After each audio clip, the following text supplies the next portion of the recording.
Good morning to all of you. देखिए, मध्य प्रदेश राज्य विशेष के अंतर्गत हमने पूरा कोर्स सफलतापूर्वक कंप्लीट कर लिया है।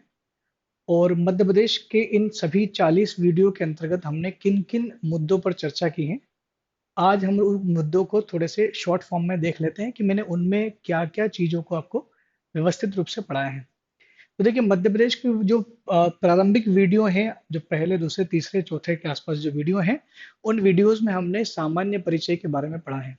सामान्य परिचय से मतलब है कि मध्य प्रदेश जो राज्य है उसमें कितने जिले हैं। मध्य प्रदेश राज्य में जो राष्ट्रीय चिन्ह, राष्ट्रीय पशु पक्षी, जितनी भी चीजें हमने हैं वो फसलों के बारे में, राष्ट्रीय राज्य फसल जो है, ये सब चीजें इसमें हम लोग चर्चा कर चुके हैं। दूसरा जो टॉपिक है वो मध्य प्रदेश राज्य पुनर्गठन को लेकर के है।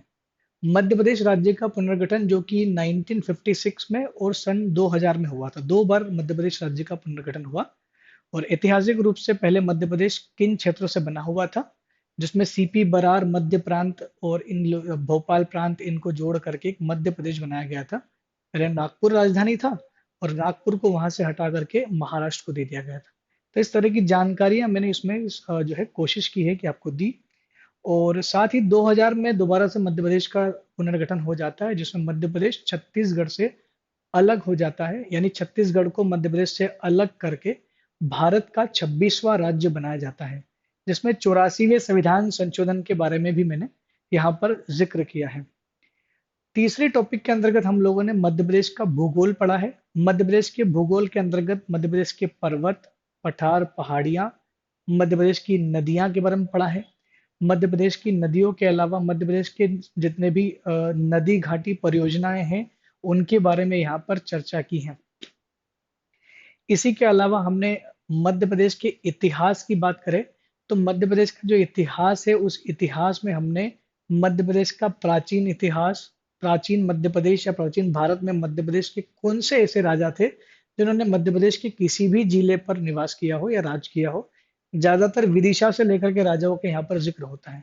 मध्य प्रदेश के इतिहास में मध्यकालीन भारत के इतिहास भी हमने पढ़ा है, जिसमें मध्यकालीन मध्य प्रदेश के इतिहास के राजाओं का, राजा महाराजाओं का और पराक्रमियों का वर्णन यहाँ पर किया गया था।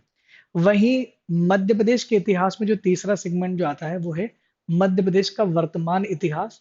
इसमें मध्य प्रदेश के जो आधुनिक भारत का जो इतिहास है, यानी आधुनिक इतिहास में जो जो राजाएं हुए थे, मध्य प्रदेश के सभी राजवंशों के बारे में यहाँ पर चर्चा की गई है।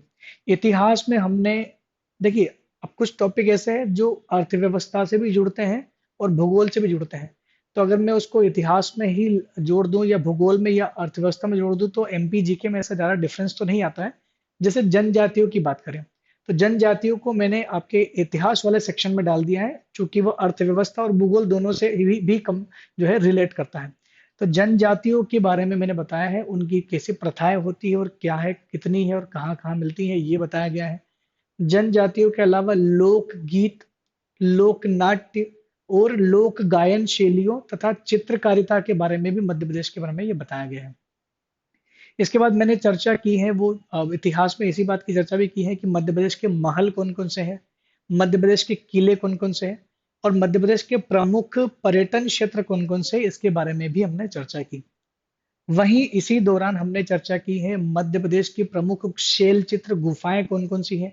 तो प्राचीनतम जो गुफाएं मध्य प्रदेश में अलग अलग जगह पर मिले हैं, उसकी भी चर्चा मैंने अपने वीडियो के दौरान की है। मध्य प्रदेश में कुछ विशेष व्यक्तित्व की भी बात की है, तो कुछ विशेष व्यक्तित्व जैसे झांसी की रानी लक्ष्मीबाई, झलकारी भाई, ठीक है, टंटिया मामा, सिंगाजी, संत सिंगाजी, ऐसे बहुत सारे लोगों के बारे में मैंने चर्चा की।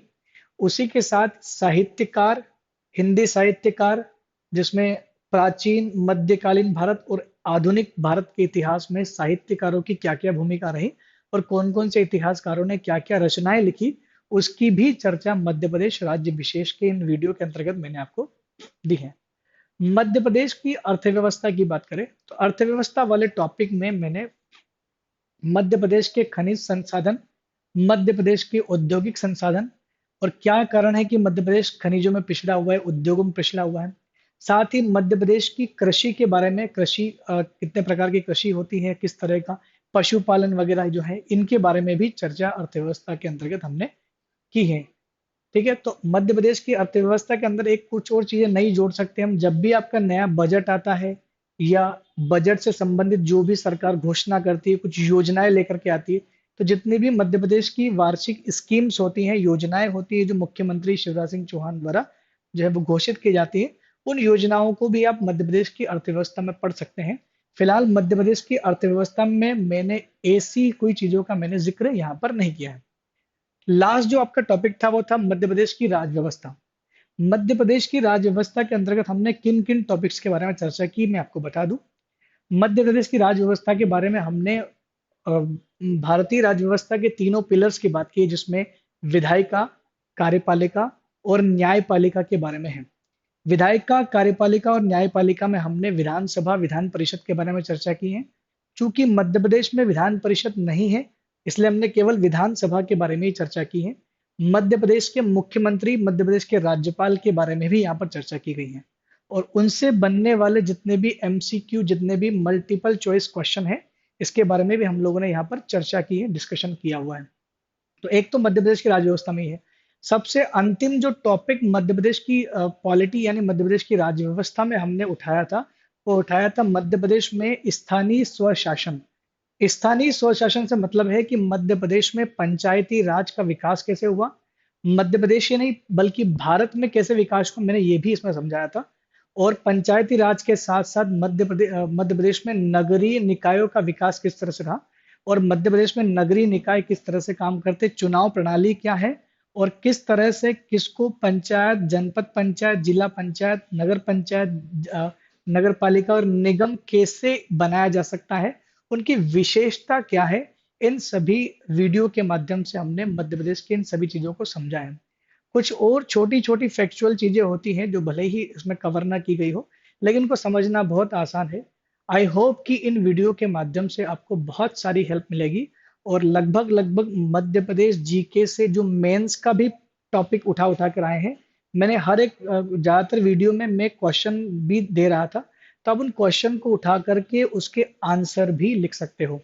ठीक है, तो आज के इस वीडियो में बहुत बहुत धन्यवाद। और आशा करता हूँ कि आप लोग इन वीडियो को देख करके जो है आपको अच्छा लगे और सेटिस्फाई हो जाए। Thank you very much.